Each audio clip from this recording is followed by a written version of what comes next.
Ladies and gentlemen, please take your seats. We are preparing to begin. Please take your seats.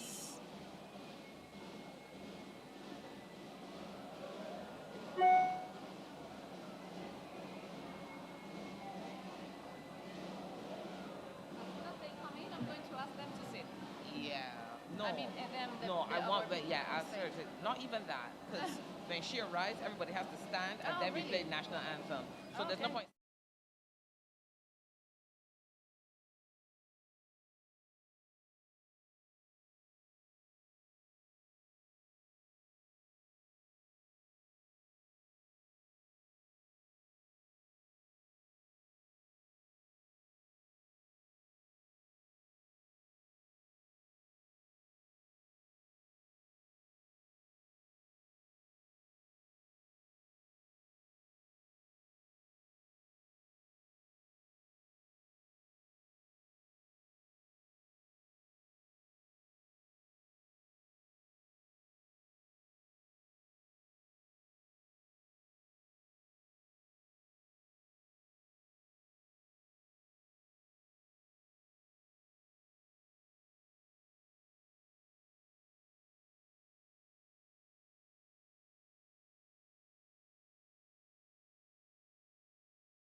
Recording in progress.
Ladies and gentlemen, a warm round of applause for the Landship dancers and the Took band. Isn't that music infectious? Doesn't it make you want to just get up and start to dance? Maybe we should start something new here in Barbados, a dancing forum. Wouldn't we get more work done? We are preparing for the arrival of the Prime Minister of Barbados, the Honorable Mia Amor Motley. She'll be arriving in just a few minutes, so I will be asking you to stand, and when she arrives, immediately after her arrival, we will be playing the national anthem of Barbados.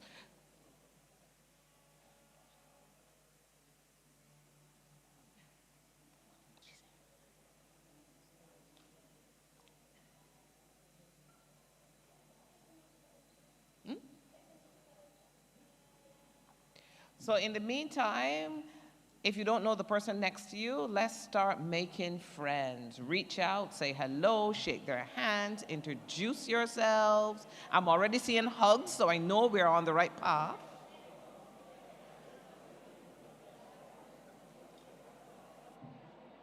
I had a peep into the swag bag, and I saw some of the infamous Barbadian rum, so I know we're all going to be mellow and feeling nice before the end of the day. As you enter into the conference room, you're going to see a wonderful collection of artisans selling everything from local confectionery. I've already spent money. I've bought sorrel soap with rose clay. If you go around the corner, there's O'Malley's cocktails, which I promise you are amazing. There's several different things that you can purchase from our small artisans, so please make sure that you purchase homemade, locally produced souvenirs to take home to your various countries. Trust me, those things will make you want to come back to Barbados and find excuses to come back to Barbados.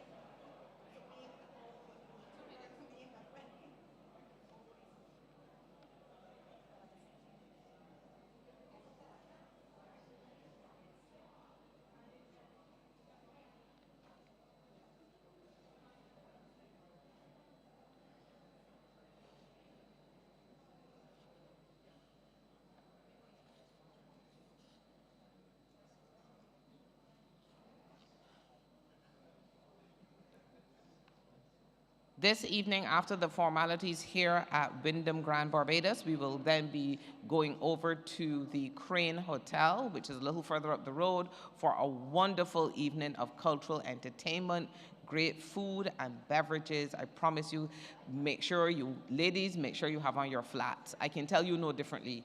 Make sure you have on your flats. There's going to be dancing. You'll be met by several local characters and escorted to the restaurant area. There'll be opportunities to do photo ops, to take pictures, to just meet and enjoy each other. So make sure that you change, have on your flats, and be ready to leave here. I believe that the transportation leaves here this evening at 6. Ladies and gentlemen, please stand for the arrival of the Prime Minister of Barbados, the Honorable Mia Amor Motley, and remain standing for the playing of the national anthem of Barbados.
Ladies and gentlemen, the Prime Minister of Barbados, the Honorable Mia Amor Motley.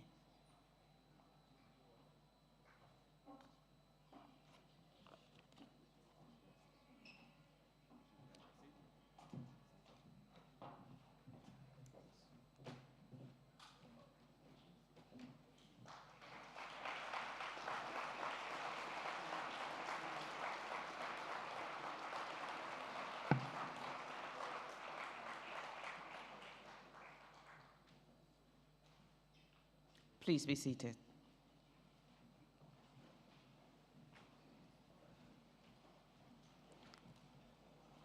Honorable Mia Amor Motley, Prime Minister of Barbados.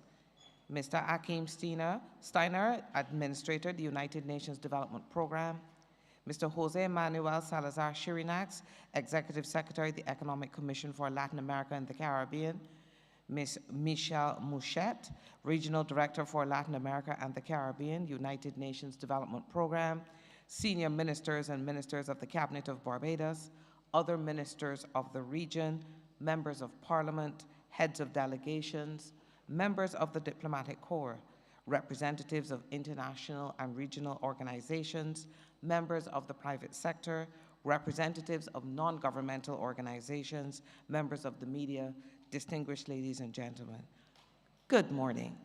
I am Jewel Ford, and I will be your Master of Ceremonies for the 16th Ministerial Forum for Development in Latin America and the Caribbean, hosted by the Government of Barbados and the United Nations Development Program, UNDP, in collaboration with the UN Economic Commission for Latin America and the Caribbean, ECLAC.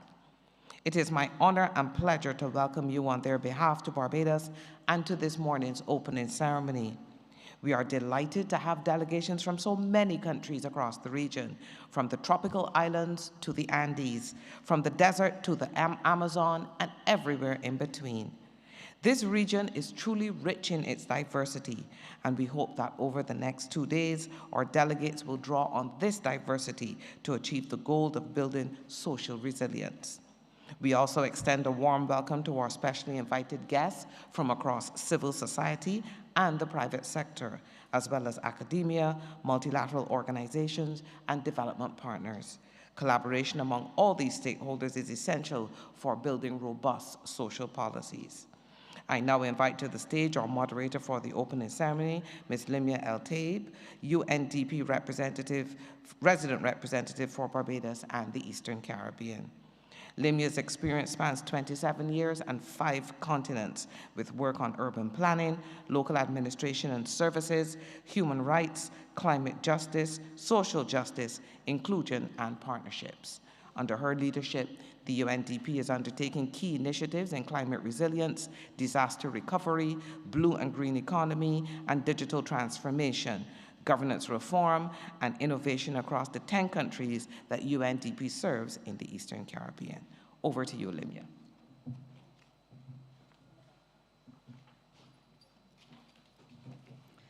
Thank you, Jewel. Good morning, Prime Minister, ministers, heads of delegations from across this magnificent continent, distinguished senior officials and colleagues and friends from UNDP and ECLAG, and esteemed partners from across the region. It is my immense pleasure to welcome you to the 16th Ministerial Forum for Latin America and the Caribbean for the first time in person in the Caribbean. We are thrilled.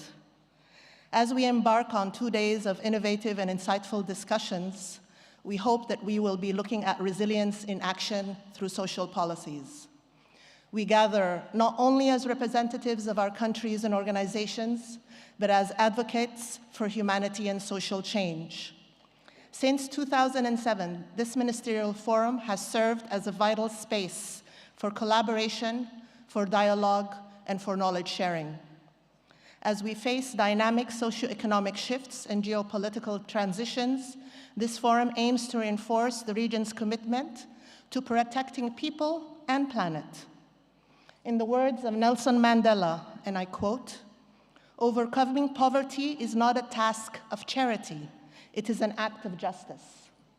Like slavery and apartheid, poverty is not natural. It is man-made and can be overcome and eradicated by the actions of human beings.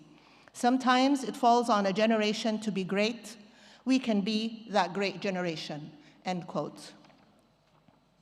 To get us started, it is my distinct honor and pleasure to introduce our first speaker for the morning and our host, the Honorable Kirk Humphrey, Minister of People Empowerment and Elder Affairs. Known for his focus on empowering the most vulnerable, Minister Humphrey has been instrumental in driving legislative reform as well as social initiatives such as the One Family Program. His personal mantra, people over politics. He doesn't always say that, huh? Minister Humphrey is a true partner to the people of Barbados, to the region, and to UNDP. He has made this forum possible and a reality. Please join me in welcoming the Honorable Minister.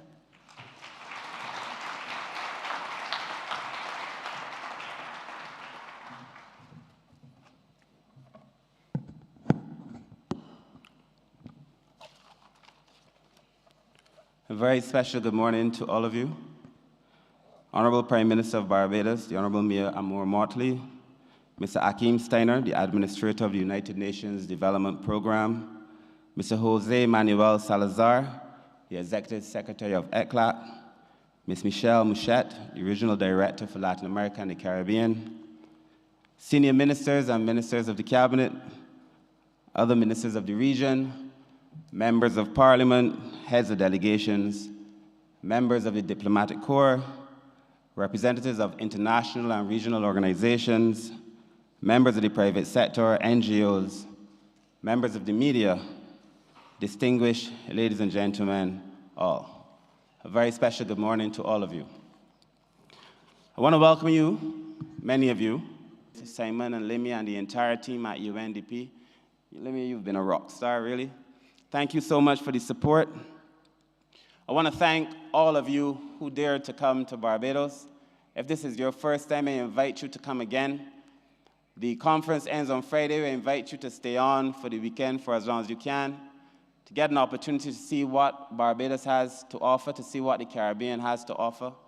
As I said before, I also hope we take this opportunity to exchange numbers, exchange emails, and become friends, because it is the bureaucracy in a lot of our systems that is preventing us from doing work. A lot of us with the political will to make things happen, challenged by the bureaucracy.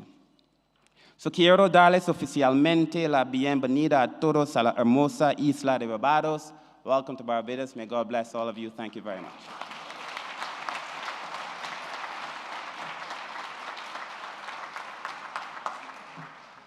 Thank you, Kirk. Thank you for setting the stage for what promises to be an engaging and solutions-oriented forum. Now, it is my pleasure to introduce my regional director, the regional director for UNDP in Latin America and the Caribbean, maybe I should say in the Caribbean and Latin America, Ms. Michelle Mouchette. Ms. Mouchette leads efforts to address development challenges in the region with a focus on active citizenship, governance, democracy, social protection, climate resilience, and reducing inequalities. As a former Minister of Social Development in the Panama, she brings extensive experience in public policy and development, adding a unique perspective into the region's challenges and opportunities. I now invite Michelle to the stage. Thank you, Limia.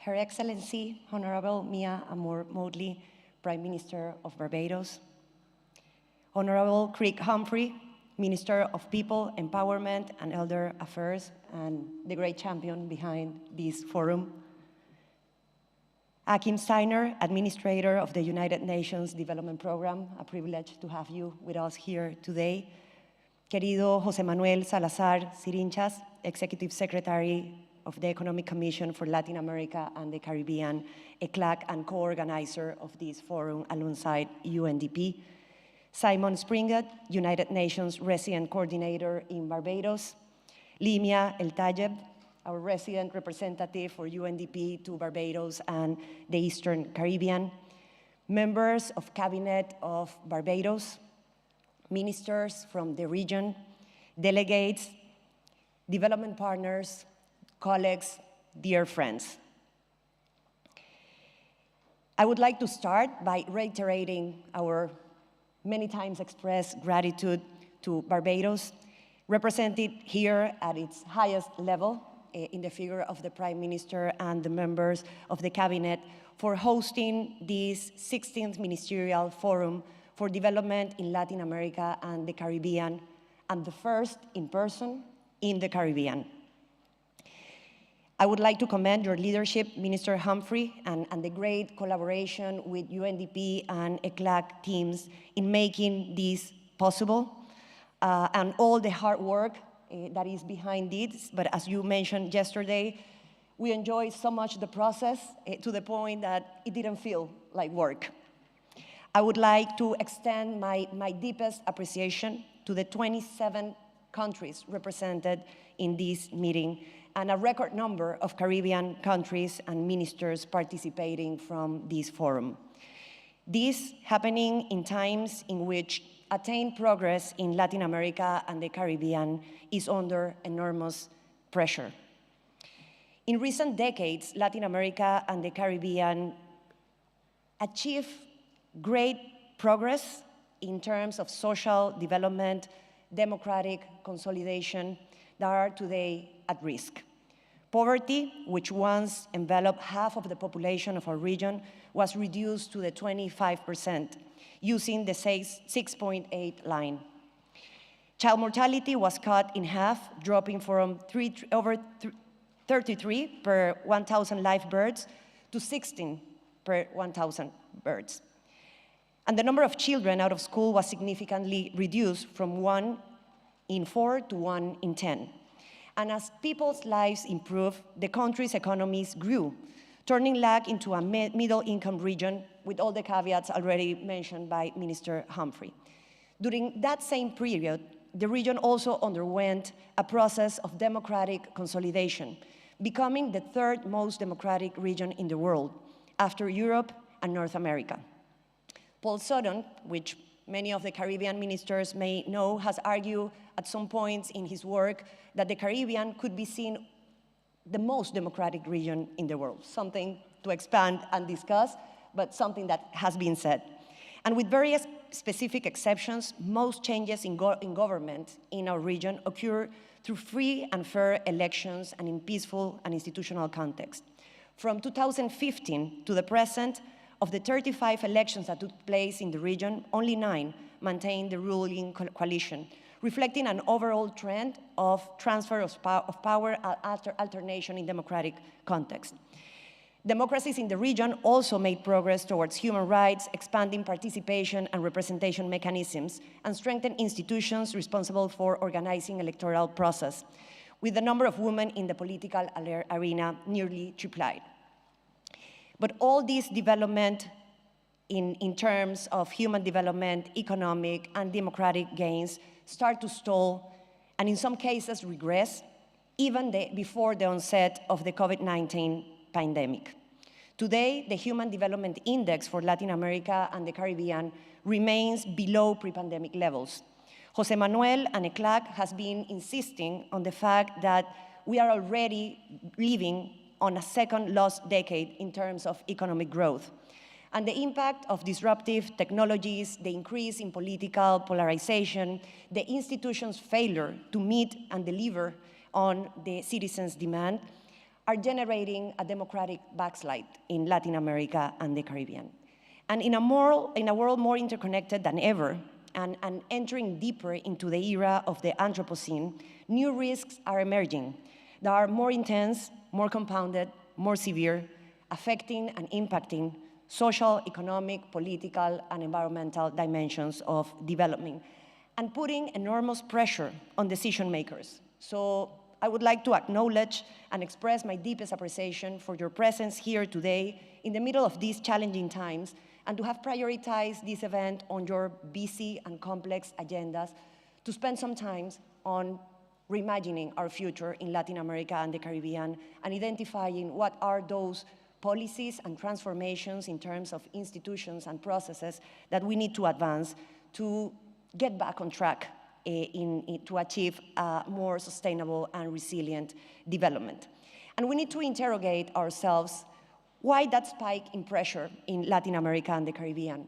What are those pressure points that are generating these levels of tension in our region? What is driving this shift at this critical point of development in Latin America and the Caribbean? And we see as part of these pressure points the unresolved structural challenges of our region. High inequalities, vulnerability to poverty, low productivity, enormous levels of informality in our region that has been persistent despite all the progress achieved. Second, we see the levels of frustration for unresolved structural challenges combined with the uncertainty and insecurity that emerging risks are putting on our peoples, on our societies. And we see that in the region, protests increased over 30% since 2019, peaking at 25,000 protests in 2022, reflecting a collective crisis of expectations. We are the region in which polarization increased the most in the last 2 decades, and trust in institutions has decreased significantly, reaching levels close to only at 20%. Opening the door to other threats, such as organized crime and the emergence of populist leaderships in the region. So, in addition to that, and speaking about resilience from the Caribbean, we can't leave out as an important pressure point the pressure caused by the rapidly changing climate. We saw this year how the hurricane season in the Caribbean started as early as never before, and we see in the region how the limiting access from water derived from droughts and increasingly wildfires impacting, in particular, much regions in South America is generating a lot of pressure. And finally, but this is not an exhaustive list of the pressure points, we have the rapid technological adoption that is transforming how people in our region communicate, work, engage with institutions, while technological advancements and digital technology can also offer new opportunities for participation and innovation. They also present significant challenges that threaten to exacerbate existing inequalities. Excelencias, no estamos aquí únicamente porque vivimos en tiempos de grandes desafíos en nuestra región, sino porque estamos convencidos que trabajando de la mano de los socios que tenemos en la sala el día de hoy, PNUD, ECLAC, con ustedes y de cara a sus prioridades, podemos ser capaces de identificar cuáles son esas válvulas de escape que necesitamos en nuestros sistemas hoy en día para canalizar esa presión y convertirla tal vez en una fuerza y en un motor que nos ayude a escribir un nuevo capítulo en la historia del desarrollo y de nuestras democracias en la región. Y esto amerita una revisión de las válvulas de escape existentes. Con esto me refiero a instituciones, políticas públicas, procesos, pero también pensar en qué otras tal vez necesitemos diseñar de cero en este momento para poder atender a los desafíos que experimentamos hoy. Y en recalibrar las existentes está parte de los temas que discutiremos en estos 2 días. Sistemas de protección social universales han sido ya un consenso por parte de los países de la región. Sin embargo, necesitamos analizar con mayor detalle cómo los sistemas de protección social pueden ser capaces de tener en cuenta la matriz de riesgo en evolución en nuestra región. Cuando hablamos de nuevas válvulas de escape, son aquellas que nos permitan navegar las transformaciones y transiciones que están en curso en el mundo y que van a continuar avanzando. Y depende de nosotros como región el lograr los mecanismos, las instituciones, los procesos y las políticas públicas que nos permitan convertir esas transiciones en una oportunidad para el desarrollo. Y usemos como ejemplo la transición digital, la inteligencia artificial y las nuevas tecnologías y la importancia de poder diseñar mecanismos y procesos que garanticen que sean fuerzas para abonar a la inclusión, a la participación, a la productividad, en lugar de solo amenazas. Y hay medios para lograr este recalibraje de nuestras válvulas de escape. El primero, seguramente, el diálogo, como medio fundamental para reconstruir confianza en un momento donde la confianza es escasa, en las relaciones interpersonales, en el funcionamiento de nuestras instituciones y de los gobiernos. Y la democracia es en esencia eso, una conversación entre personas, entre las personas y sus representantes, entre ciudadanos, entre instituciones, que no necesariamente vamos a estar de acuerdo, pero somos capaces de lograr un mínimo de consensos de cara a esa visión compartida de desarrollo que queremos avanzar en nuestros países y en nuestra región. Lo que se hace fundamental en un momento en el que el mundo y la región es más interdependiente que nunca antes. Y cuando vemos los desafíos que nos afectan en este momento, su inmensa mayoría trasciende fronteras. Cuando pensamos en cambio climático, cuando pensamos en crimen organizado, pero también cuando pensamos en infraestructura digital, en comercio, en cadenas de valor, necesitamos respuestas que vayan más allá de las respuestas internas a los niveles de los países. Y este ejercicio va a servir también para el PNUD poder informar su próximo informe regional sobre desarrollo humano, cuyo tema central es el mismo tema de la conferencia que hoy nos convoca.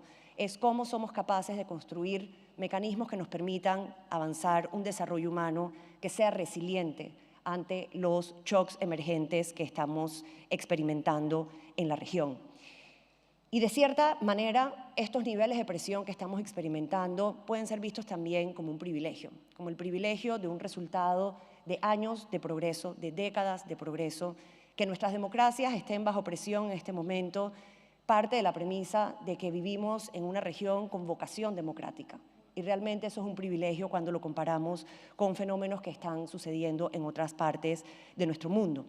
Y estamos aquí también porque entendemos que estas acciones requieren del mayor sentido de urgencia y de rescatar esa capacidad innovadora que tuvo la región en décadas anteriores de estar al frente del desarrollo de las políticas sociales con programas que luego han sido replicados en otras partes del mundo. Esa misma capacidad de innovar la tenemos hoy y debemos ponerla al servicio de los desafíos que estamos enfrentando, que no son los mismos del pasado. Es muy claro que más de lo mismo no va a funcionar y por eso este encuentro se hace tan importante.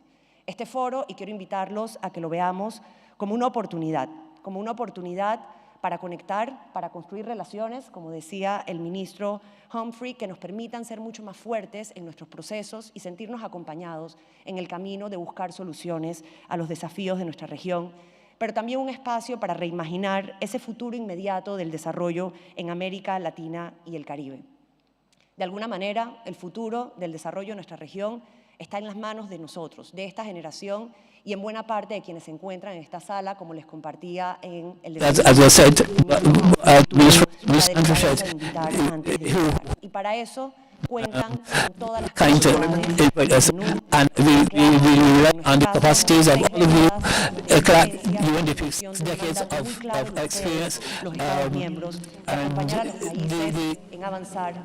the countries que sea sostenible y fortalecer la institucionalidad democrática, con una presencia universal, pero también en cada uno de sus países, con una red with a global network of in terms of development, which is at your disposal, and with the capacity to generate the solutions and develop according to your priorities, national priorities. This space is an opportunity for us to learn from you.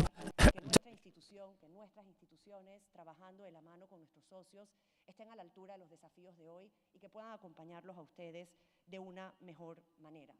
Yo concluyo con esperanza. La esperanza que me da verlos a ustedes reunidos hoy en el marco de este foro. La esperanza que me da la enorme riqueza que tiene nuestra región, la más biodiversa del planeta, con una riqueza multicultural extraordinaria, y una pequeña muestra de eso la tuvimos antes de iniciar este foro, con una extraordinaria capacidad de innovar. Y estoy convencida que es posible abrir paso para un mejor desarrollo que sea más resiliente y más inclusivo en la región. Su presencia hoy es la mejor garantía para tener este sentido de esperanza. Quiero agradecerles por su confianza y no puedo concluir sin expresar mi más profunda gratitud por todos los equipos que estuvieron involucrados en hacer este encuentro, este importante encuentro, hoy posible. Estoy segura que vamos a hacer de esto un éxito y que a partir de aquí podemos redoblar nuestros esfuerzos para construir un desarrollo resiliente en nuestra región. Muchísimas gracias.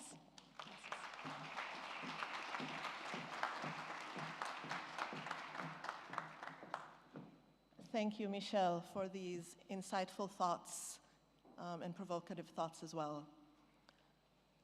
Just reflecting on what has been said by the two previous speakers, we realize that more than ever, garnering and coalescing partnerships is imperative. None of us can do this work alone, and this forum is an example.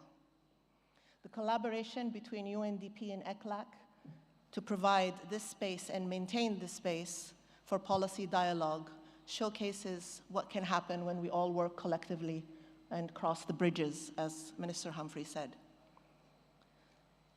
It is my pleasure to introduce Mr. Jose Manuel Salazar Chirinax, Executive Secretary of ECLAC, with a distinguished career spanning academia, public policy, and international organizations. Mr. Salazar served as senior positions in ILO and the World Trade Organization. His work focuses on promoting economic development, inclusive growth, and resilient social protection systems. Please welcome Mr. Salazar.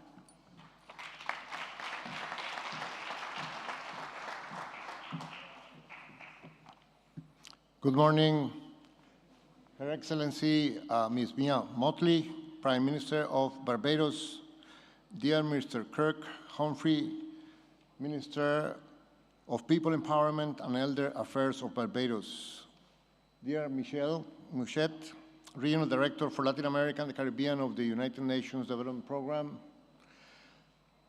dear Achim Steiner, Administrator of the United Nations Development Program, dear Simon Springett, President Coordinator of the United Nations in Barbados, honorable ministers from Latin America and the Caribbean, ladies and gentlemen, dear friends. For ECLAC, it is a great pleasure and honor to be celebrating together with our partners at UNDP one more edition of this important ministerial forum for development in Latin America and the Caribbean. As you know, since 2014, ECLAC and UNDP have joined forces to jointly convene year after year the governments of the region to organize this forum in coordination with the program of work of the Regional Conference for Social Development of Latin America and the Caribbean. That is why this afternoon we will also have the sixth meeting of the presiding officers of the Regional Conference for Social Development. Excelencias, en esta ocasión tan importante, nuestra conversación ocurre en un contexto global y regional de alta complejidad e incertidumbre, rivalidades geopolíticas, conflictos armados que ponen en entredicho la paz mundial, tendencias tecnológicas, demográficas, migratorias y climáticas disruptivas y una globalización en proceso de reconfiguración. Los impactos del cambio climático son especialmente fuertes aquí en el Caribe, con daños anuales en varios países que suman varios puntos del Producto Interno Bruto, por lo que el tema de la resiliencia ante la vulnerabilidad es un tema absolutamente central en esta región, como también discutimos ampliamente en la reunión de Trinidad y Tobago de la Caribbean Development Cooperation Committee. Las tasas de crecimiento del comercio internacional y la inversión extranjera directa a nivel mundial registran una desaceleración significativa desde la crisis financiera del 2008 y 2009. Y la rivalidad geopolítica y tecnológica ha llevado a que la seguridad, más que la eficiencia, se haya convertido en el objetivo prioritario en la administración de la interdependencia global. Hoy día, los países hablan y priorizan la seguridad energética, la seguridad alimentaria, la seguridad en cadenas de suministro, etc. Hemos pasado de celebrar la interdependencia a desconfiar de la interdependencia y a buscar estrategias de de-risking. Desde la CEPAL vemos a una región inmersa en una crisis de desarrollo caracterizada por tres trampas: una de baja capacidad para crecer, otra de alta desigualdad, baja movilidad social y débil cohesión social, y una tercera de capacidades institucionales débiles y gobernanza poco efectiva. Los datos sobre la primera trampa son elocuentes. Entre el 2015 y el 24, el Producto Interno Bruto de la región ha crecido a solo 0.9% en promedio por año.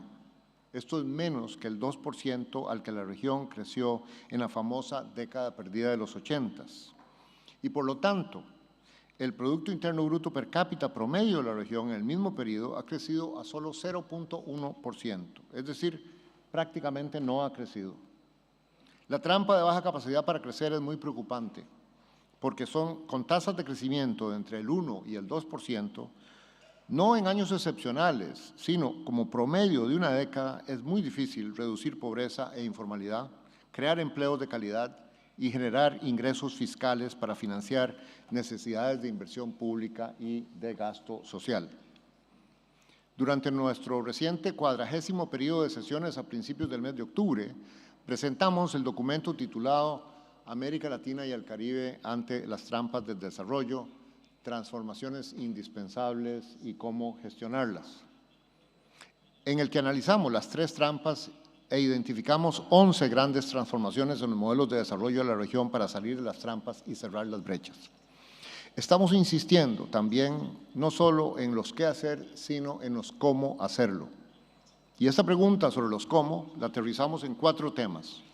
El tema de la gobernanza de las políticas, el tema de las capacidades top, técnicas, operativas, políticas y prospectivas de las instituciones, los espacios de diálogo social para involucrar a todos los actores relevantes y la economía política de las transformaciones.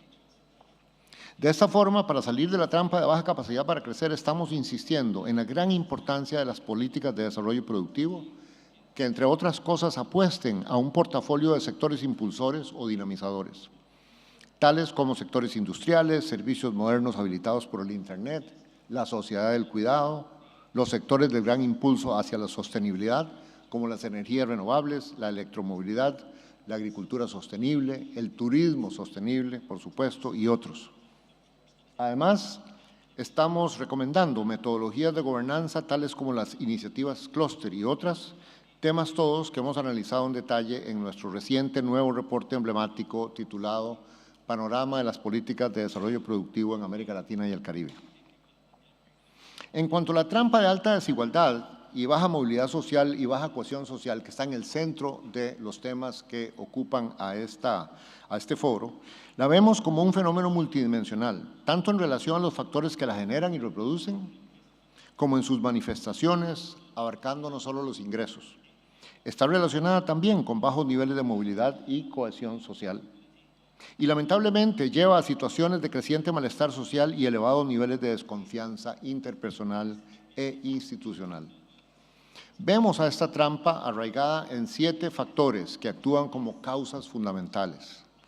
Primero, la alta desigualdad está arraigada en lo productivo, con economías con baja capacidad para crecer y alta heterogeneidad productiva que se asocia con un mercado de trabajo poco dinámico, con alta informalidad y grandes diferencias de productividad entre sectores, entre tamaños de empresa y entre regiones o subregiones dentro de un país. De aquí la importancia de las políticas de desarrollo productivo en la reducción de la desigualdad y la promoción de la movilidad social.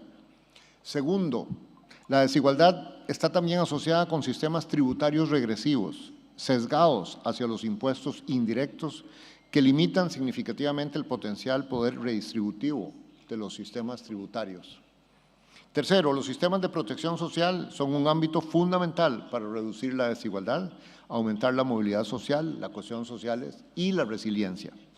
Los sistemas de pensiones contributivos y no contributivos, los sistemas de salud, las políticas activas de mercado de trabajo son solo algunos de los ámbitos de la política social que son claves para reducir desigualdad. Por lo tanto, es esencial fortalecer las políticas sociales y de protección social y la correspondiente institucionalidad. En cuarto lugar, está el papel clave de la educación y la formación profesional. Para que la educación pueda desarrollar su potencial como vía de movilidad social y desarrollo productivo se precisan no solo altas tasas de escolaridad, sino una mejora en la calidad del aprendizaje. Y esta es un área en que siguen existiendo grandes deficiencias en los sistemas educativos de la región. Para que la educación sea un verdadero promotor de la movilidad social ascendente y de reducción de desigualdad, los ministerios de educación enfrentan el reto de fortalecer sus capacidades técnicas, operativas, políticas y prospectivas. Quinto, una causa fundamental de la desigualdad es la desigualdad de género. La propuesta que se ha desarrollado para combatir la desigualdad de género es la sociedad del cuidado, una propuesta transformadora, esencial para reducir la desigualdad y promover la inclusión social. En sexto lugar, las ciudades. Las ciudades latinoamericanas y caribeñas tienden a ser fábricas de desigualdades, con altos niveles de ocupación informal del suelo y edificación al margen de las regulaciones estatales, segregación espacial, con altos costos de transporte para los sectores pobres, hacinamiento habitacional y otras privaciones de acceso a servicios de agua, de saneamiento y de electricidad. Todo lo anterior lleva a importantes niveles de exclusión social. De esta forma, avanzar hacia ciudades inclusivas es parte también fundamental de la agenda para reducir las desigualdades y mejorar la cohesión social en la región. Y por último, en este listado, no incluye todo, pero recoge una parte importante de los factores que alimentan la desigualdad. Está el tema de la discriminación y las violaciones de los derechos humanos que sufren ciertos grupos de población, como los indígenas, los afrodescendientes y otros. Trabajar e incidir únicamente en una o dos de estas causas fundamentales de la alta desigualdad, la baja movilidad social y la débil cohesión social no será suficiente para salir de la trampa. Es necesario un enfoque integrado que incida simultáneamente sobre todas ellas. Y esta es tal vez una de las razones por las que la desigualdad ha sido una de las características más conocidas desde hace décadas, pero también que más se resiste a ser transformada en los países de la región, por supuesto, junto con los intereses y equilibrios de poder que se oponen a la mejora en algunos de estos aspectos.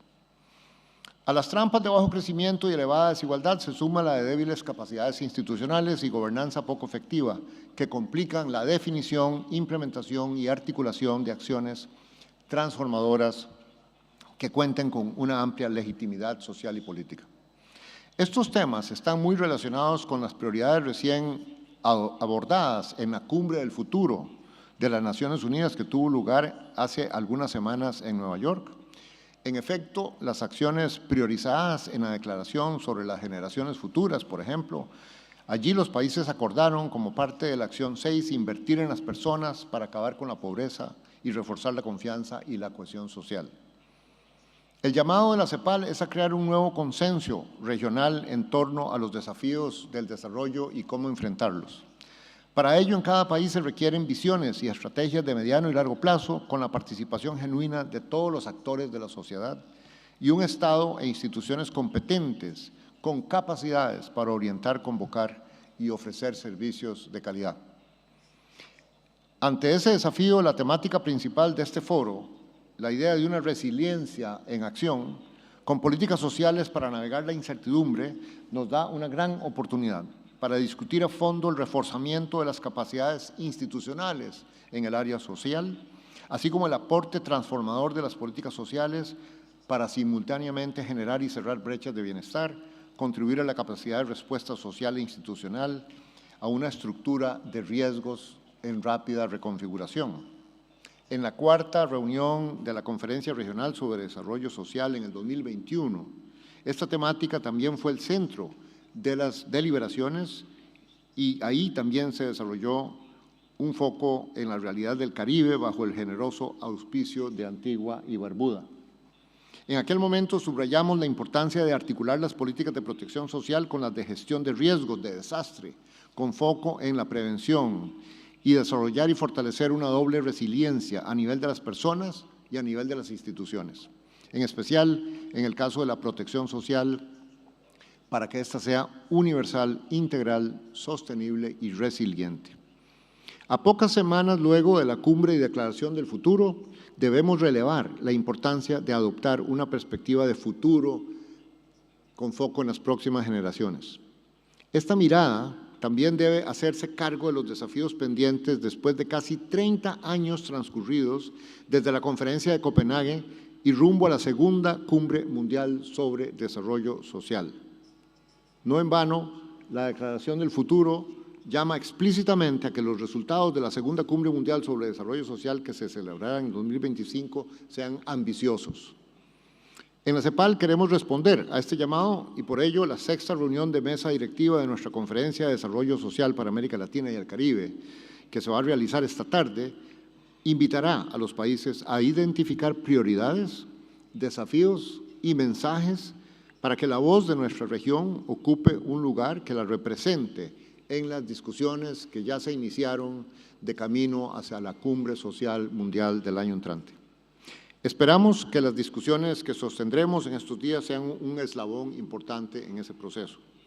Esperamos también avanzar hacia la Segunda Cumbre Mundial fortaleciendo las capacidades y la eficiencia de las políticas públicas y en la definición de una agenda para el desarrollo social inclusivo con compromisos relevantes para nuestra región y que contribuyan a movilizar las voluntades de nuestros países. Y en ese sentido, esta reunión y con el gran liderazgo de Barbados y la primera ministra Mia Mottley, estamos en buenas manos y es un paso hacia adelante. Muchísimas gracias.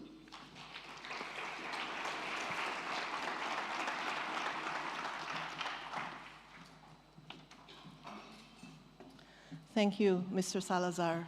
Thank you for the interconnectivity and your valuable reflections.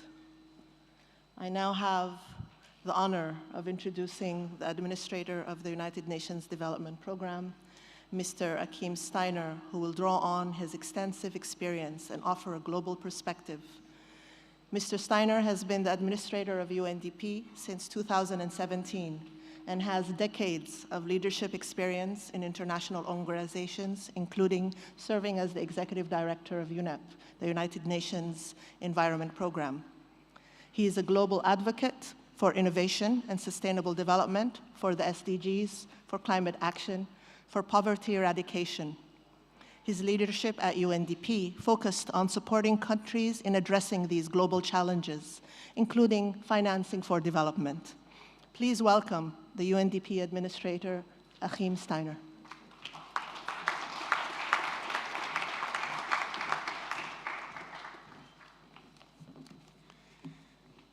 Right, Honorable Prime Minister Mia Amor-Mottley, Honorable Minister Humphrey, my dear colleagues Jose Manuel, Michelle, Simon, and Lamia on the podium, Honorable Ministers, Excellencies, dear colleagues and delegates and participants to the 16th Ministerial Forum for Development in Latin America and the Caribbean with a capital C, as you just pointed out. May I begin, Prime Minister, by just saying what an honor and a pleasure it is to be in your country, amongst your people, but also with you, who just came back last night and joined us immediately at this forum here, having just spent the last few days looking at the world from the vantage point of a Caribbean island nation, but also, as you have become over the years, a global advocate to looking at the future of development differently, with clearer eyes and clearer recognition of where we are perhaps failing to understand that things really have to be reconstructed, as you have often called for. My joining you here at this forum is also a tribute to, I think, the wonderful work that our colleagues Michelle and Jose Manuel are doing together. In our United Nations family, we have many different entities, many different fora, and in fact, we are very proud that not only one, but in fact 2 major international meetings are happening this year, hosted by Caribbean nations, Antigua and Barbuda just a few months ago with the SID Summit, and now we are here with the whole of Latin America and the Caribbean, focusing on some of the fundamental questions that are at the forefront of your minds as ministers, as governments, but let us also be clear, at the forefront of your citizens.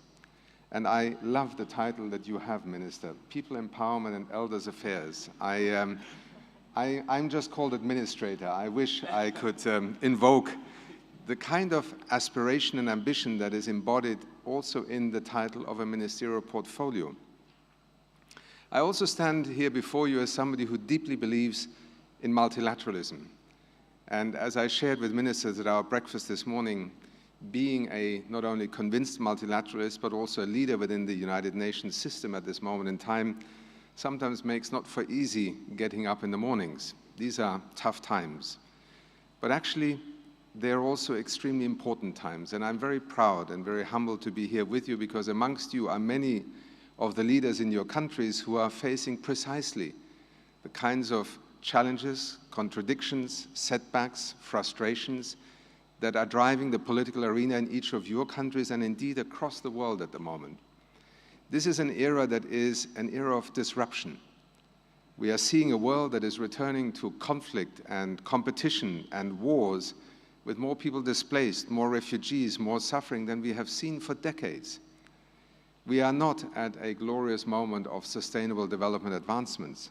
And therefore, yes, this is a moment where reflecting on what is going wrong and also where are the pathways for moving forward within each one of our countries, nations, communities, but also as a global family of nations. And again, Prime Minister, I want to thank you, because Barbados is a small country, but it has brought a global voice to understanding how it is that the fate of one nation in the 21st century is not only a function of the decisions taken within its own borders, but is in so many ways also dependent, a product, but also an architect of a global response to so many of these challenges that we now face.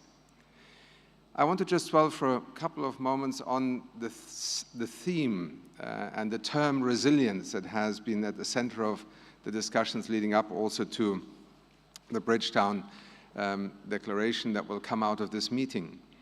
I asked my colleagues, Jose Manuel and Michel, this morning, does resilience as it has emerged in the English language translate in the same way into Spanish, for example, resiliencia? Well, in some ways it does, but it is actually an interesting phenomenon how in our world of development speak, as we sometimes call it, new terms arrive. And I think it is not a coincidence that the term resilience has become such a prominent term, in part to confront the many challenges we face. It's not a new theory of development, but it is highlighting the fact that, first of all, we live in an extraordinary, vulnerable time when it comes to environmental change and climate change. Nowhere else than here in the Caribbean, or indeed across Latin America, do I need to remind us of this. As we speak today, Spanish people and citizens are waking up to a catastrophic flood event. In Brazil, for the first time, lakes are running dry because of a drought that has not been seen in decades. And I could go on, because you can switch on television almost every day now and see how the scenarios that 20 years ago the scientists were beginning to give us as actors and as politicians and as decision makers have moved from scenarios to realities playing out before our very eyes. But resilience, even though its origins come perhaps out of that more natural science and environmental science-oriented world, in fact, increasingly, I think, also applies to the economic and social. Both Jose Manuel and Michel have spoken about it. Many of you are at the forefront of addressing some of the deepest tensions and also contradictions, perhaps, in terms of development impacts. Inequality, the perception of citizens that they're increasingly not aligned with where government is meant to serve them or function. How an economy that is sometimes measured in GDP growth may sound very healthy, but in terms of the lived reality of citizens, is for most people somewhere completely different. Resilience is also about understanding that we do need to confront more clearly and more deliberately not only the shocks, be they environmental, and again, island nations have been examples where a third of your GDP can be wiped out in a matter of 12 to 24 hours. But also to look at resilience as something that actually prepares us better for many of the sometimes difficult choices that lie ahead. We do live in an age of disruption, the pandemic having been a magnifying glass to many of the vulnerabilities in our societies. And they extend from inequality, as we saw in the ability to either continue education or not during the pandemic, right through to the ability to go and borrow money in order to stabilize your economy and protect small and medium-scale enterprises in terms of their ability to survive the pandemic and the shutdowns that we saw. But it was also a moment in which we realized that good governance, functioning institutions, the ability of the government to step in at a moment when an economy implodes is also part of resilience. The term may seem strange to some, but I think it is actually a very good looking glass through which to examine right now how do we move forward. Much of UNDP's work today across the world is, as Michelle already alluded to, very much focused on the future of development. None of your countries need us in the United Nations system, from wherever aspect or angle or specialized agency we may come from, to tell you what your problems are. We live in a world where your citizens are the first ones to be able to articulate the challenges, but also increasingly the solutions. The question is, are we able together, as UNDP and many of your countries with whom we have been partners for decades, we have walked alongside of you for decades learning about how development needs to evolve, are we able to look to the future of development and then work backwards into the present in order to also seize the opportunities? The irony, perhaps, of this moment in history in which we live right now, very diverse depending on who you are and where you live on this planet, is ironically both an era of disruption and setbacks and also perhaps a most unprecedented era of opportunity. I would even go as far as saying we live in an age of possibility and we are not seizing them. And what is at the heart of these failures to seize these opportunities? Sometimes it is misguided policies, sometimes it is polarized societies. Radicalization, disengagement, confrontation are present in so many of our countries across the globe today. They paralyze government, they also disturb economies, and ultimately they don't solve problems, they simply entrench problems. Part of our role as UNDP in a world of development possibilities is to be a partner not with the answers of what it is that you need to do, but rather as a great connector to all those who are constantly working on the same challenges, whether it's social safety nets, economic stimulus packages, addressing inequality, but also seizing and investing in the opportunities that technology and science is offering us. Much of our work across the world has traditionally been focused on governance and economic development. We continue to be an institution that is a wanted and often, I think, appreciated partner in this. But we are also increasingly focusing on how do we move forward?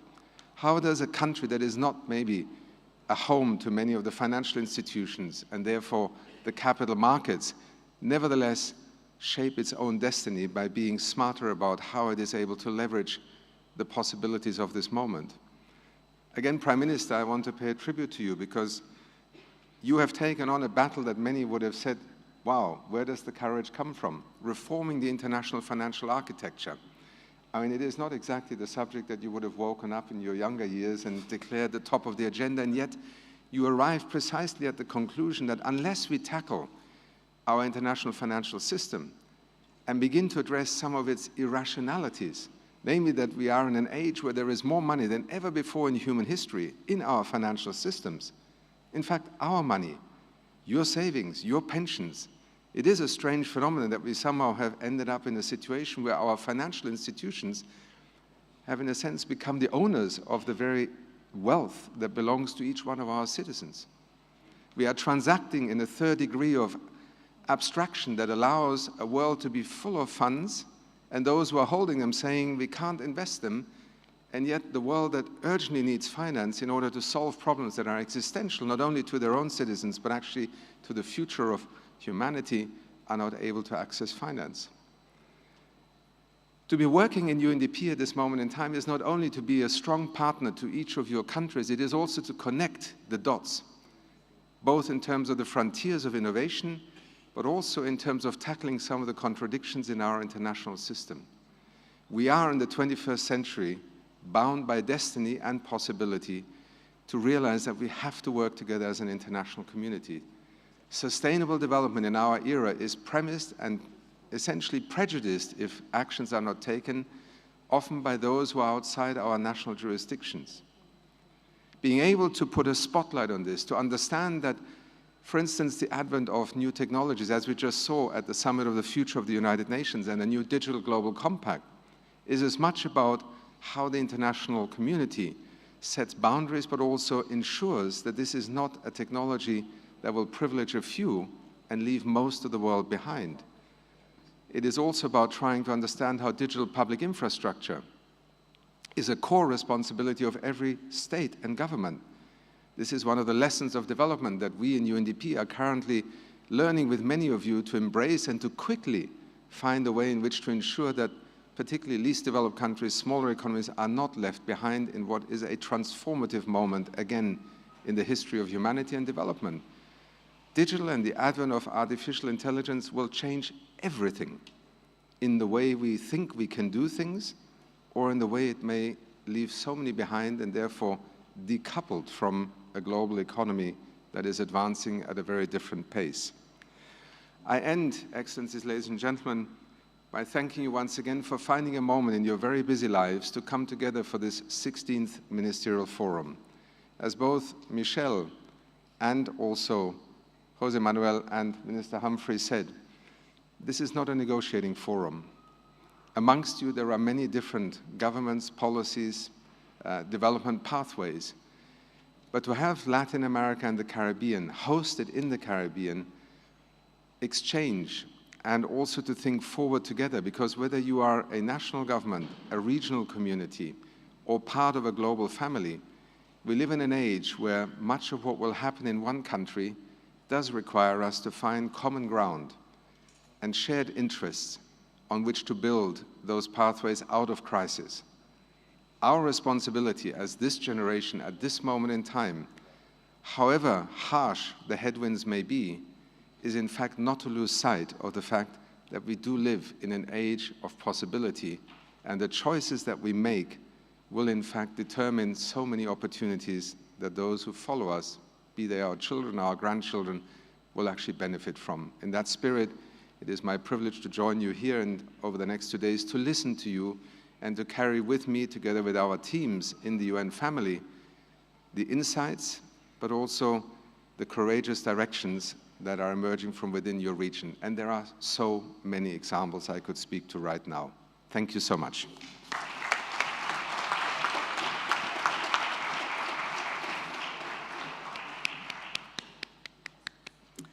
Thank you, Achim. Thank you, Administrator, for the insights into the global conversation that we are in the middle of. And thank you for outlining how we can collectively move forward.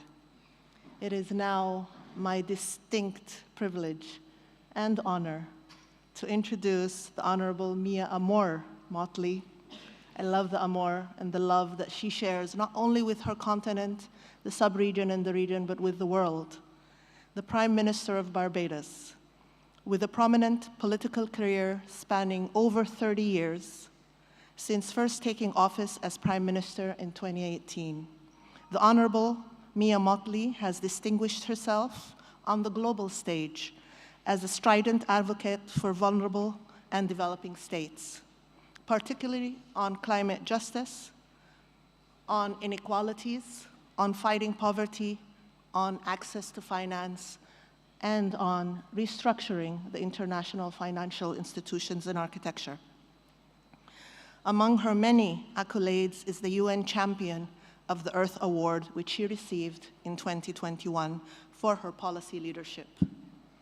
We are truly honored and privileged that you are here with us today, because I know that you've been traveling long and far, and I also know that you just came back. Thank you, and please join me in welcoming the Prime Minister of Barbados to deliver her feature address.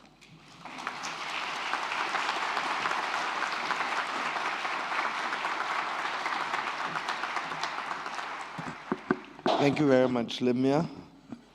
To our distinguished guests on the platform, what do I say? Manuel, it is my honor to thank you publicly for you and your institution's responsiveness immediately after Hurricane Beryl to help us in the very difficult task of damage assessment and loss assessment. And when I spoke to you, you were traveling to New York, and you immediately arranged for the dispatching of a team here to be able to help us. And I want to thank you publicly for being as responsive as you were to the government and people of Barbados.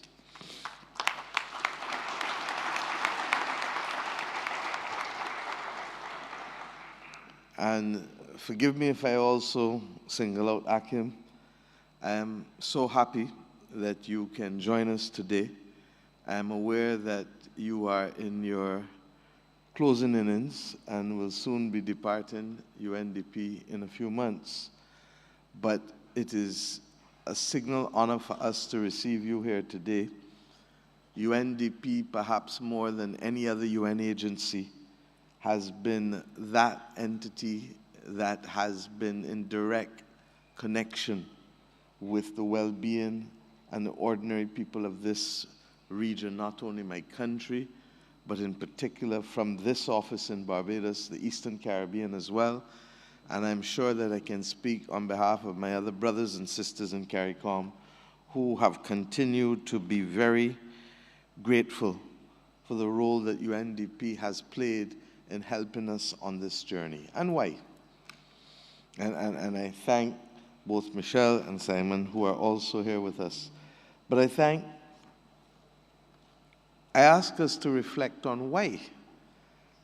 We became independent countries in the Caribbean very recently. In the 1960s, 1962, with Jamaica and Trinidad leading the way. 1966, Guyana and Barbados, and we can come right back down through the Eastern Caribbean and Belize as we went through the process. And on becoming independent countries, we did so with a clear understanding that ours now was a responsibility to see people, hear people, and feel people, and to bring development to people who, for the most part, were seen as beasts of burden, and whose existence was only appreciated, regrettably, as a factor of production. We have, over the course of the last 60 years as a region, and less time depending on which point we've determined that we would become masters of our own fate, we recognize that the journey would be a complex journey and would require many decades, really, to reverse centuries of underdevelopment and centuries of culture that did not allow either our institutions or our cultural approaches to come to the point where it wanted to relieve poverty, it wanted to see healthy populations, it wanted to create opportunities. That became our responsibility. But the depths from which we were coming and the failure to have institutions that were appropriate to be able to develop our country has been the challenge that we have tried to manage over the course of the last 6 decades. The reality is that this report, produced by ECLAC on development traps in Latin America and the Caribbean, which has only just come out, captures it well with respect to the recognition that the development trap is linked to our low growth, low capacity for growth, high inequality and low social cohesion and mobility, and low institutional capacity and ineffective governance. We've been fighting this battle for the better part of 6 decades, and we've done reasonably well. Let us be very clear. We have lifted large numbers of our population out of poverty. But the fact that we still have an underbelly of poverty is what must drive us even further and harder than at any other time, because we have this underbelly of poverty at a time when the global environment is threatening to reduce back into poverty many countries that thought that they had turned the corner. And you would notice that I am in conversation mode, not speech mode. and I'm in conversation mode because it is important that we reflect on the fact that at the same time that we want to solve this problem of this underbelly of poverty, we are confronted with crises that can topple the state at any time. Whether that crisis is climate and the corresponding consequences arising from lack of appropriate measures to protect our biodiversity, as our colleagues in Colombia are meeting as we speak here, whether that threat comes from the pandemic, which if I had spoken about that a decade ago, you would have let it run off your back like water off of a duck's back. But the experience of almost 3 years of restricted movement and all that it brought with it, and the consequential post-traumatic stress disorder that is still lingering among members of our populations across the world, cause us to know that pandemics now are not to be ignored, and rather than being ignored, that they have the capacity to destabilize nations and to send people back into poverty, not to mention the lives that it will take. We have equally to fight this battle against all who believe that those who have should have more, and those who do not have should not get. And that is a simple way of describing, regrettably, the last 5 decades in particular of how the world has approached the issue of fairness and equity in wealth creation and in poverty eradication. The inequity that was allowed to cement itself across the developed world in particular, but equally the developing world. And you may say that we were accustomed to that because that was the modality for operation and colonization, so that was nothing new for us. But that inequity has bred a level of distrust at worst and apathy at best, at the very time when the world needs to be able to have its population globally helping in the fight against these crises that can all destabilize us. And if we thought we had difficulties with access to development funding, it has become worse, because at the very time that we need development funding for people, we equally need funding for adaptation and resilient building, because the environment within which we are living is now equally a threat to our people's capacity to survive. This can be daunting, but it need not remove from us the option of being optimistic on our capacity to become resilient. We're in a parish where, for us, our first national hero comes as a result of a failed revolution in this parish. And that attempt to claim freedom was also married to a resilient character. Because while those who led the revolution, Bussa and Nanny Gregg and all the rest, may have failed in the revolution and regrettably lost their lives, those who remained had to develop a level of resilience just to be able to survive, particularly given the antagonistic atmosphere and environment within which they were then forced to live. Now, I cannot imagine any of us in here, in this country, in this region, in this hemisphere, facing those challenges and being able to survive in the manner in which they did, such that even though the journey was long and hard, they were able to make a defining difference in allowing us to reach a completely different set of circumstances for the great-grandchildren and the great-great-grandchildren of those people.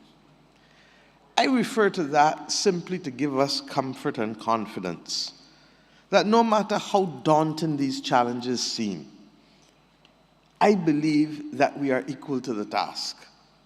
And I believe that our ability to recognize where the difficulties are will help us solve them. The Bridgetown Initiative speaks first and foremost to the need for the reform of international financial institutions, not because we have nothing else to do, but because they have not worked in the interests of lifting our countries fully out of difficult circumstances that have denied development for all of our people. And as I said, if you combine that now with the new crises that have emerged, the need for financing becomes even all the more critical. And as we say all the time, it is a false dichotomy to ask me to choose between people and planet with respect to the development policies that we must pursue. As I've said to our people during COVID, we are not a one-issue people. We're not a one-issue people. And we may rise and solve the problems of developing critical infrastructure and becoming more resilient, and then end up dying from crime or from a pandemic. We have to be able to manage the multiplicity of challenges, or as we would say in simple language, we gotta be able to walk and talk and chew, and do multiple things, because that's what defines human beings from most other living organisms. The capacity to be able to be multifaceted, and to be nuanced, and to be sensitive. And it is against that backdrop that I ask us then, as ministers of this region and hemisphere, to start to reflect on those things that are critical. When this government came to office, and it is important that I share this perspective with you, because this is not an esoteric discussion. This is real. When we came to office, we were the third most indebted country in the world, officially with a debt to GDP ratio of 158%, but with another 19.6% in arrears, money that was owed by the government of Barbados that was not paid and not brought to account, bringing our debt to GDP ratio effectively to 177%. Sounds like a lot of arithmetic to ordinary people out there. But what did it mean? That we were coming to work every day and all we could do is pay debt and pay salaries. Everything else that was necessary to be able to move institutions and move programs forward was simply not there. We took a decision, hard as it was, that we had to restructure our debt, but that, as I said to the managing director of the IMF within 1 week of coming to office, that if you're going to ask people to go on a long journey, you need to give them a little breakfast. And to that extent, that was the euphemism. Do not leave out the social protection necessary for our people. Because if we did, we would be having a far greater problem. We can bring back down debt virtually overnight, as we showed. 3 months for our domestic debt, 1 year for our international debt, because they just wanted to be able to benefit from high premium for risk. But when the risk became real, they wanted to run and say, no, they should not be made to take the cuts that they had to cut, having been rewarded for the high risk. But we got past that. But in getting past it, at the same time that we announced what we were doing with respect to debt, we recognized that our public servants had not had pay for a decade, no pay increase for a decade, and immediately a 5% increase was put on the table immediately upon coming into government, in the middle of an IMF program. Immediately, we also reintroduced the commitment that the government of Barbados would continue to once again pay for students to attend the University of the West Indies, even as we entered an IMF program, because we understand that without education, people really, truly cannot sustainably be lifted out of poverty. Families. And that the interaction of that family, once one person has made that step, invariably is that the rest are brought along, both in terms of inspiration, aspiration, and also reality. We then took the decision to start to address issues at the hospital, and while that is a complex issue which we're still addressing, the absence of a new accident and emergency department when built would have meant pandemonium in a pandemic, because we would have been treating people in a space that would have guaranteed the spread of the pandemic in a way that Barbados was able to insulate itself by having taken those early decisions and then by reinforcing it by taking the old US Naval Base and within 1 month turning it into a top quality hospital with the help of the European Investment Bank with respect to our ability to protect the whole population by having the treatment of persons at Harrison's Point and not in our sole main general hospital, for those of you who are not aware. And all of those things were done while at the same time having, for the first time in a decade, to buy buses to transport people who were not getting anywhere. And in buying the buses, to buy what is now the largest electronic fleet of buses in the Caribbean, and our commitment to be able to turn the corner with respect to that practice that would lead negatively to the climate that we're trying to protect. And we had to buy garbage trucks. And we had to turn around and then start the difficult task of structural reform, from pension reform right back through to reforming systems that were appropriate to a Victorian era with respect to child protection and child justice. And what Minister Humphrey is now leading and about to complete, changing a welfare system that was born out of a Victorian approach to bring it into a modern Barbados that allows us to be able to recognize that while the state accepts the ultimate responsibility for the vulnerable citizens in our midst, that it is not the state's responsibility alone, because we are family as a population. And if the evidence shows that 1 out of every 5 is below the poverty line, then it means that 4 out of every 5 are above the poverty line. And if 4 out of every 5 are above the poverty line, then together as a people, we can work to wrestle poverty down. We believe that all of these things, while in an IMF program, were possible.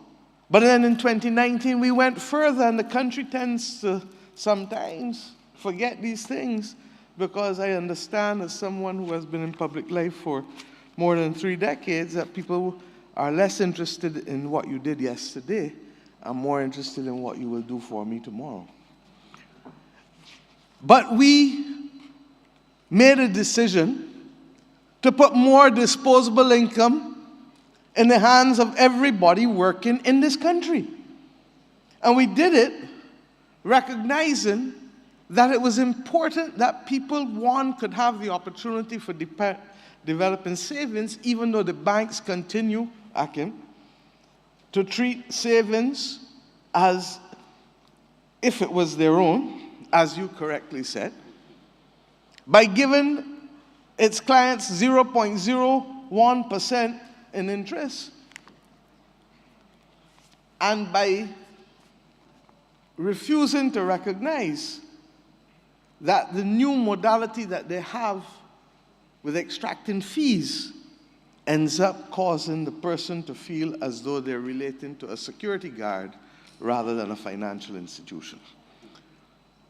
So we increased the savings, and only last night I looked at it again, where the savings in this country has increased by virtually 2/3 in the last 6 years, in spite of going through a pandemic for almost 3 years.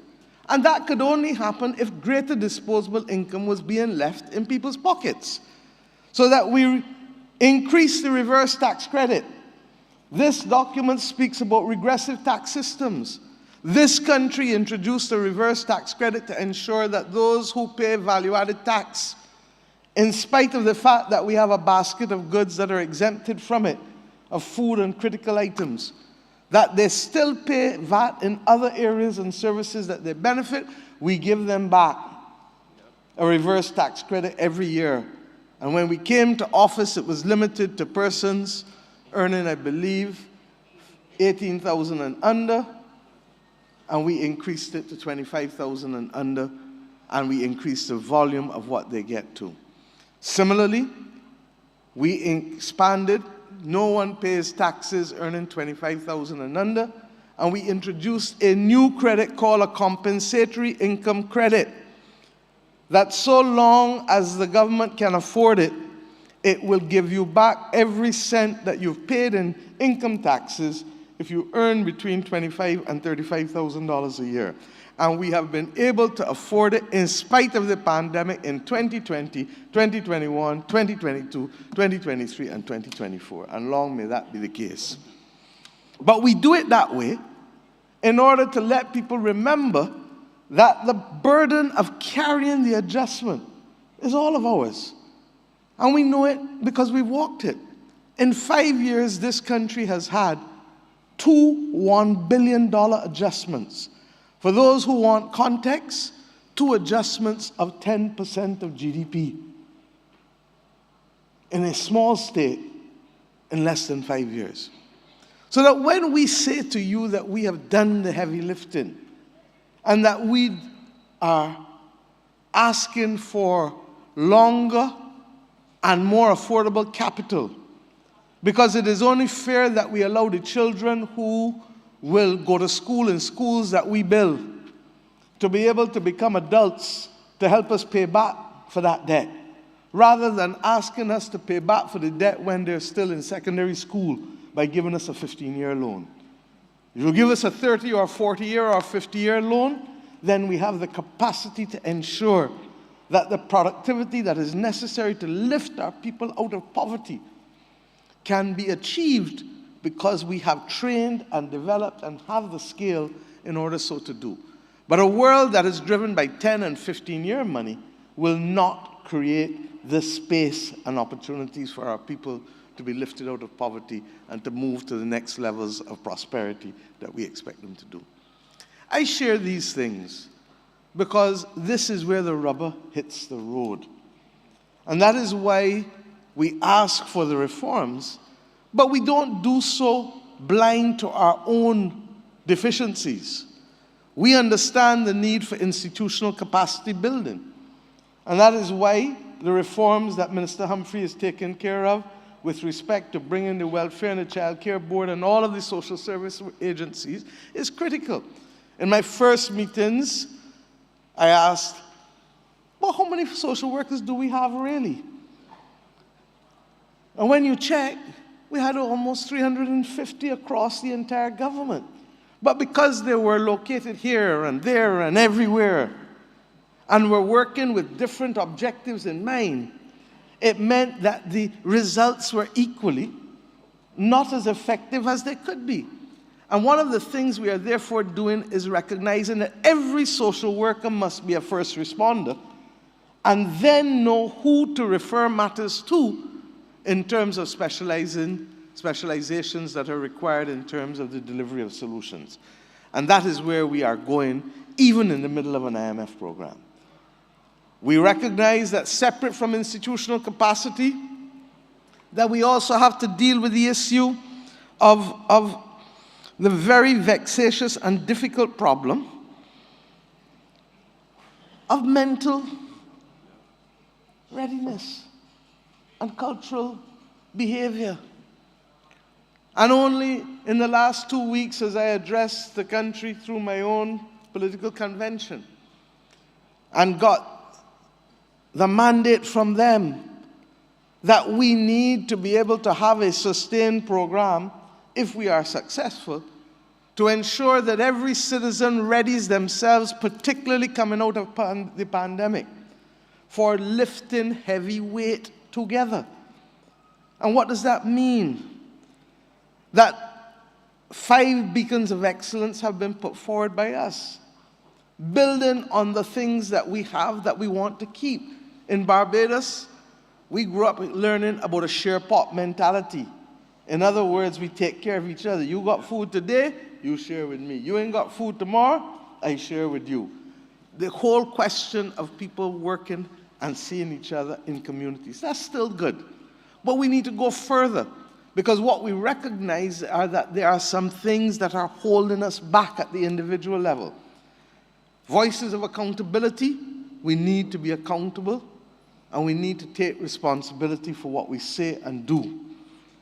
And we need to be able to speak up when we see things wrong, and we need to recognize that we can do things differently, but we must speak up and be accountable. Guardians of cleanliness, why? Because if our environment is clean, it starts a whole process that from our mind to our body to our environment, cleanliness then becomes the standard by which we start to guide ourselves. That we should be agents of respect. We use the word all the time among our respect due. But are we really agents of respect when we disrespect each other? When we turn up, even if when somebody has wronged us and we turn up at a school, do we have to block in order to communicate the message?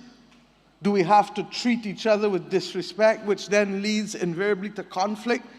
And it gives us no pleasure that Latin America and the Caribbean occupy virtually every spot in the top 10 countries in the world with the highest per capita homicide rate. There is no formal theater of war in this hemisphere, but the scale of death from crime is unacceptable in almost every corner of the Americas. And it is largely because we have been paying a very heavy price in some countries for Second Amendment rights, in other countries for the right to bear arms. And regrettably, technology has so evolved that those arms, when born, can be disproportionate in its impact, particularly when used in conflict. That we, number 4, if we have a problem and we see it, it's all right to complain, but when you complain, bring a solution. Because at the core of resilience is your capacity to think outside of the box and to recognize that you are part of the solution and not only a victim of the problem.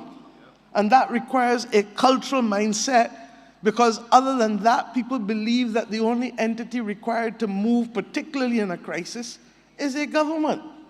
When in truth and in fact, it is the collective will and participation of us all, along with the government, along with the other institutions in the society, that will make the difference. And then finally, that we have, particularly now, to recognize that we must be global citizens, because our problems are global.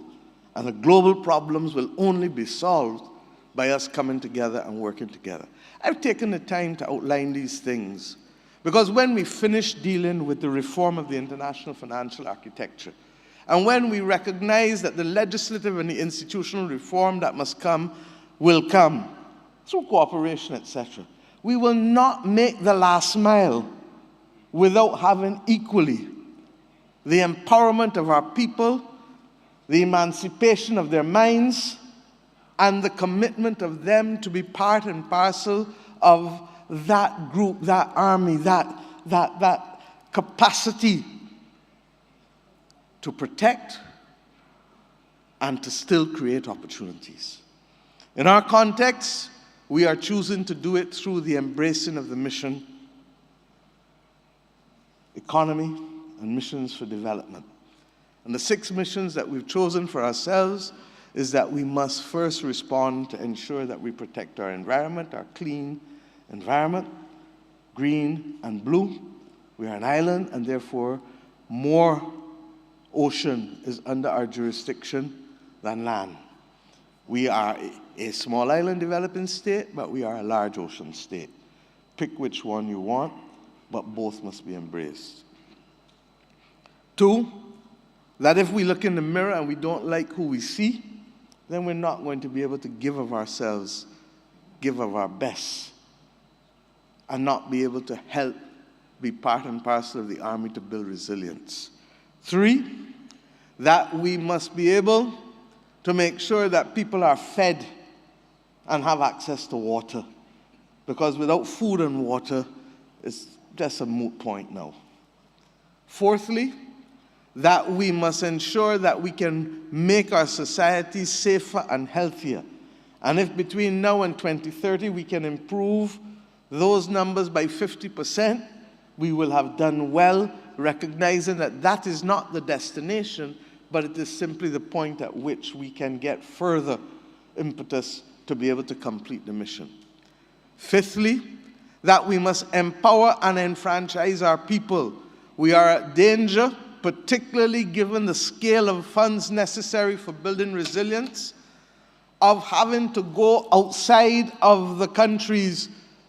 And while foreign capital is important, foreign capital must never so decimate the participation of domestic capital such that our citizens become tenants in their own land rather than citizens that have been enfranchised and are capable of forging their own destiny. And finally, the recognition that digitalization is critical. This is not a normal audience. You are development practitioners. And in being development practitioners, it is therefore important to see how all of these things come together with a single objective of being able to lift our people out of poverty, protect those who are already out of poverty, create opportunities for all, and ensure that as we do so, we play our part to lift our weight against the global challenges that face us, and that the need for us to participate in the global public commons. We in this region can do better and can do more. We have done well, but we will never be able to put ourselves to rest until we take all who can be taken out of that trap of poverty. And it is not just the economic poverty that I speak of now, but it is also the spiritual and cultural poverty that matters. And that is why I've also addressed the issue of the beacons of excellence. I hope that as you reflect here, and I noticed the difference between the Bridgetown Declaration and the Bridgetown Initiative, but I know that the spirit that undermines both is the same. And I say simply to you that you could not start this meeting at a better time than the celebration of Diwali, which sends the message of love and light and gives us hope. And it is against that backdrop that this opening takes place today. And as I wish all happy Diwali, I also simply say to us that let us take the time to think outside of the box and to recognize that within our own region, we have unique solutions that have worked to keep our people resilient. Let us take the best of those, but equally not be afraid to modernize the processes and the systems and the attitudes necessary to complete the journey. I hope that by meeting here in Barbados, that it will signal that not just for the purposes of ECLAC or UNDP, that there is cooperation. But Donna, let us see the best from Trinidad working in Barbados. Let us see Dolores, the best from Belize, working in Barbados. And there are other faces across this room that I'm familiar with. Let us ensure that we share with each other, because it is only in sharing best practices that we can perhaps come closer to identifying things that are culturally relevant to our people, but at the same time capable of effectively working. And Manuel, as we do all of this, the measurement of what we do is so important. And in too many of our countries, the systems for measurement are simply not there. In my own country, we are continuing to grapple with the fact that we are not measuring appropriately the informal economy. And while we have done rebasing with respect to those things that we can measure, we have still not found the mechanisms to measure the informal economy sufficiently. I want to suggest that if this can be the threat to democracy, it needs also to be the protector of democracy by being able to allow us to start to measure in real time those things that we couldn't before. And the notion of a 10-year census belongs to an analog world.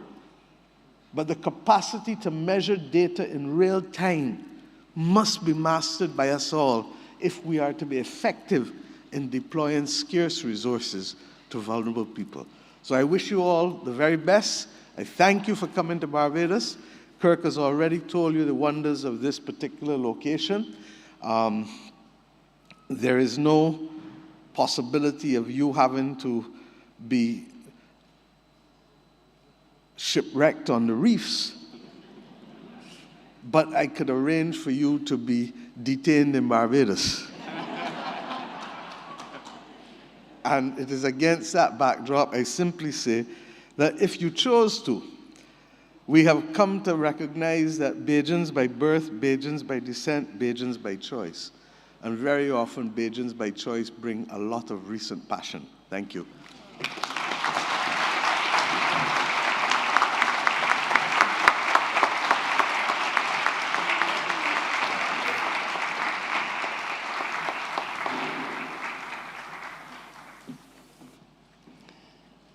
Thank you, Prime Minister Motley. Thank you for talking the truth in your own words. We congratulate you and the government of Barbados for its continued commitment to prioritizing social protection, inclusion, and climate justice, and for putting people at the center of the development reform. As we in the Caribbean and Latin America grapple with multiple challenges that transcend borders, it is important that communities not only survive, but thrive after disruptive events. This is the essence of resilience and the essence of our conference and forum in the coming days. Prime Minister, you spoke of share pot in the Bajan culture, and it reminded me of how we in the magnificent continent of Africa always have meals in a circle. There is a reason for that. It is because when you eat in a circle, and these meals are usually including cousins and extended family or neighbors, it means if new guests come, you only shift a little bit backward and you create space for many. And there is an underlying principle in that, which is if one falls, there is a time when others will fall. But if one falls and the circle, with its momentum, pull them back, we remain united and we all remain fed and in good condition. I think with that in mind, I ask all of us to be willing to shift slightly in how we think, shift slightly in our policy making, shift slightly in how we allocate finances so that others who are in poverty can join the circle, so that others that are marginalized can join the circle. You will be surprised if each of us shifts only slightly. It will not be thousands, it will be millions that we bring to our circle, and we can share the resources of this beautiful planet, which are abundant actually, and plenty of it just goes to waste. I thank you. I thank all the distinguished speakers. I thank all of the ministers that made their way to be here for this important conversation.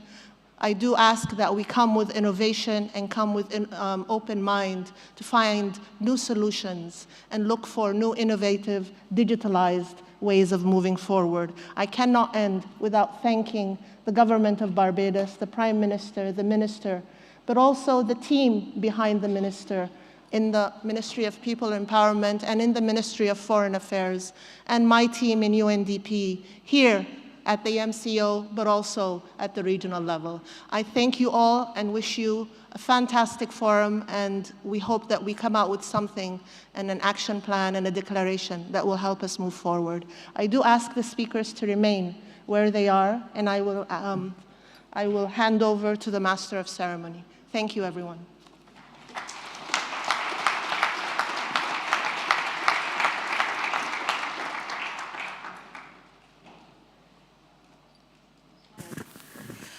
Thank you very much, Limia, and thank you to all the distinguished speakers and Prime Minister Mia Amor Motley for their insightful and thoughtful remarks.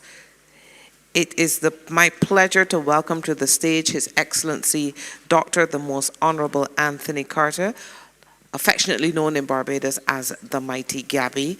We're making just a slight adjustment to our stage design to accommodate the Mighty Gabby. He's a cultural ambassador of Barbados, legendary calypsonian, folk musician, and social activist.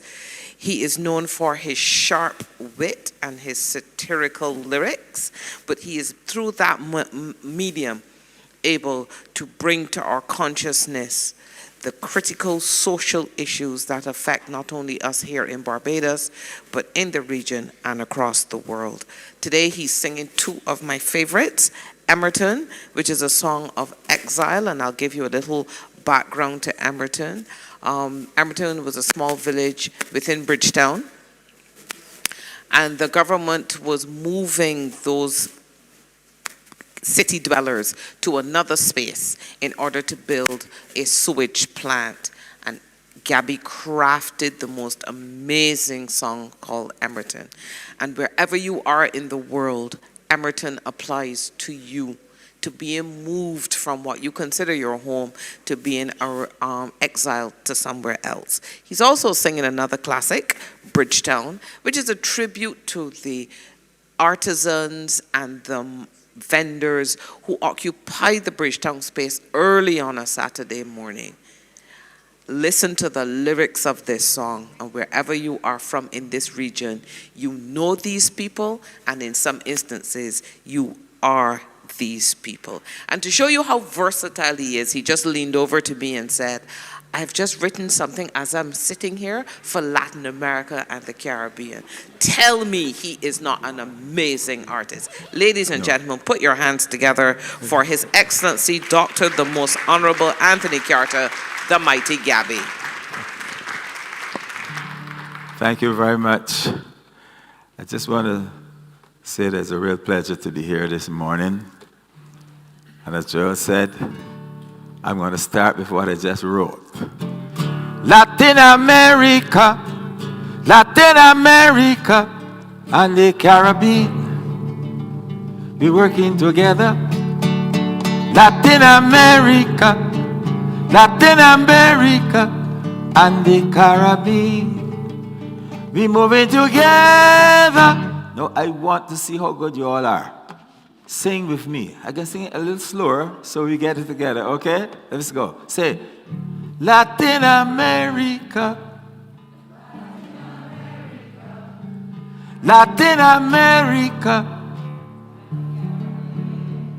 and the Caribbean, we working together. Everybody. Latin America, and the Caribbean, we working together. Latin America, and the Caribbean, we moving together. Thank you.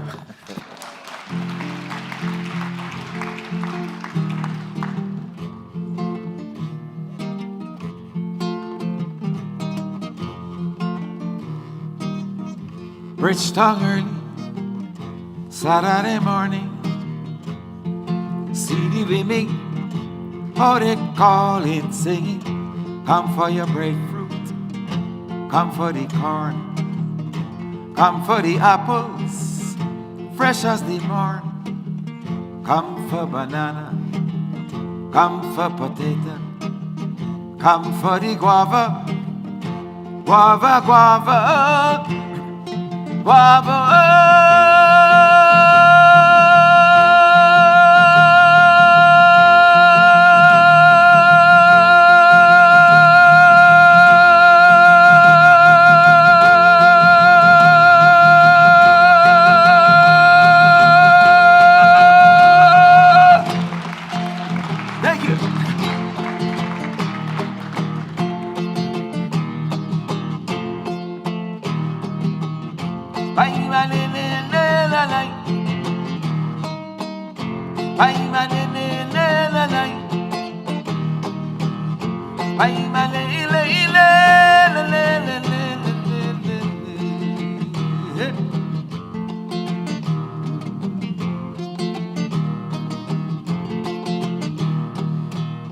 Bristol early, Saturday morning, you see the children, how they smiling, singing, don't be no fool, don't play too cute, fill up your belly with lovely fresh fruit, come for the breadfruit, come for the corn, come for the apples, fresh as the morn, come for banana, come for potato, come for the guava, the guava, the guava, the guava. Bristol, early Saturday morning, oh morning.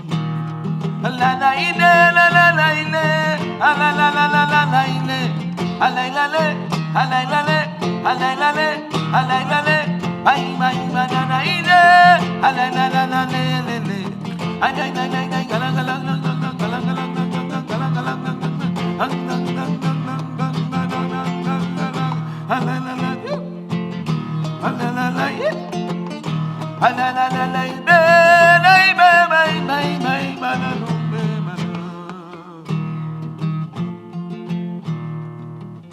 Bristol early, Saturday morning. Bristol early, Saturday morning. Bristol early, Saturday morning.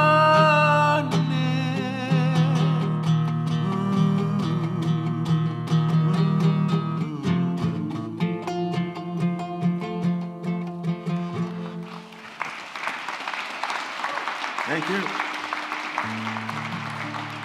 Thank you. I just want to say this quickly. I thought I saw my friend Jerry Walcott somewhere here. Jerry, put your hand up. Right there. I want you to know that it was his grandmother that encouraged me to get into music. Not Jerry. Jerry cannot sing. Jerry is my dear, lifelong friend. When I told next door, if I push up my hand like that, I used to touch Jerry's house. That's how next door it was. And his grandmother is the one that taught me, to take me on, and put me to sit down. But I had to always report. My mother would tell Miss Walcott if I behaved good the past few days, and then I would get the chance to listen to the thing named Jerry, the thing, the record going around. The RCA and Victor or something or yada, yada. Anyhow, there's a thing, you wind up with your hand and thing, and then she used to put on a big white cloth over it afterwards and tell me, I'll see you next week. So, you know, I have to thank Jerry's grandmother, Miss Walcott, for encouraging me into music. And she's my first teacher. So thanks, Jerry. And Jerry, thanks for not interrupting when we were doing our thing at that time. And this is a song from our area.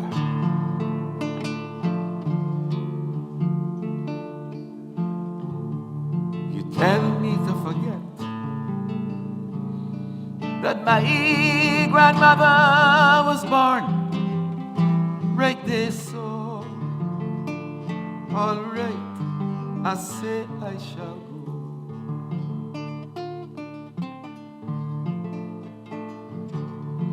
You tell me to forget, it is there I want my own children to grow. All right, I say I shall go. But I hope you understand how I feel about Emerton, my homeland, my homeland, my homeland. I hope you know it's true that I would never, never, never forgive you because look what you do to my Emerton.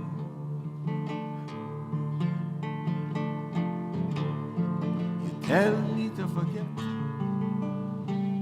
that you bring bulldozers and push down the houses. So, all right, I say I shall go.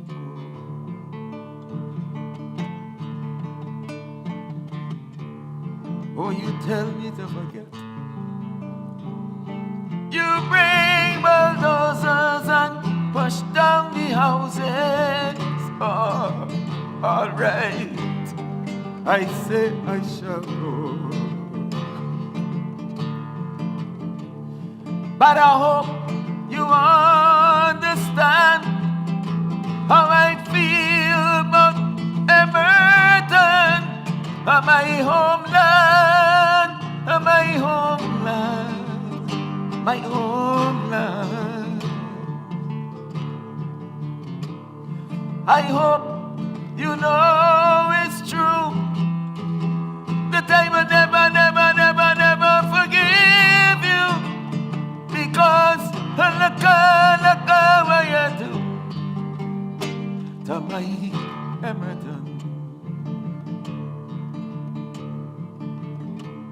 Oh, you tell me to forget that you uproot my people and scatter them to and fro. All right, I say I shall go.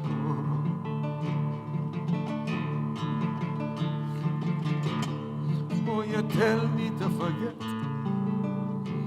that you did the wrong things and didn't let my children know. All right, I say I shall go. But I hope you understand how I feel about Emerton, my homeland, my homeland, my homeland. I hope you know it's true that I will never, never, never, never forgive you, because look what you do to my Emerton. Oh, you tell me to forget that my grandmother was born right there, so all right, I say I shall go. All right, I say I shall go. All right, I say I shall go, I shall go, I shall go, I shall go, I shall go, I shall go, I shall go, I shall go, I shall go, I shall go, I shall go. I say I shall go.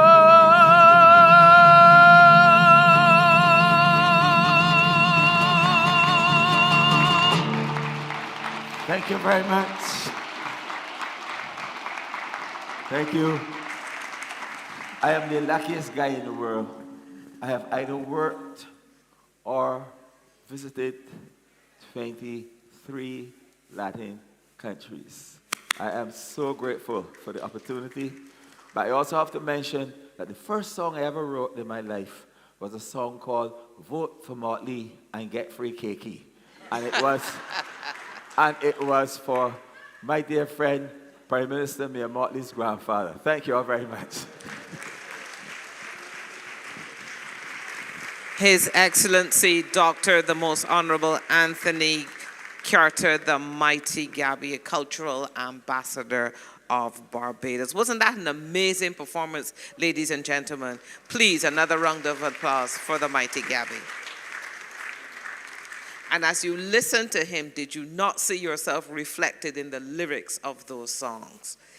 His timeless repertoire, it not only entertains, it also educates, providing incisive commentary on contemporary society, not only in Barbados, but the wider Caribbean. And his masterpiece, Emerton, as I told you earlier, is a song of exile that resonates with displaced people around the globe. As we conclude this opening ceremony, we invite everyone to join us for a coffee break in the foyer for approximately 15 minutes. It's a perfect opportunity to connect, reflect, and recharge. You can get some photographs with Gabby. And we will see you back here in 15 minutes for the inspiring panel discussion on culture as a tool for development in Latin America and the Caribbean. And the mighty Gabby will also join us for that panel discussion. Let's keep it tight, ladies and gentlemen. 15 minutes.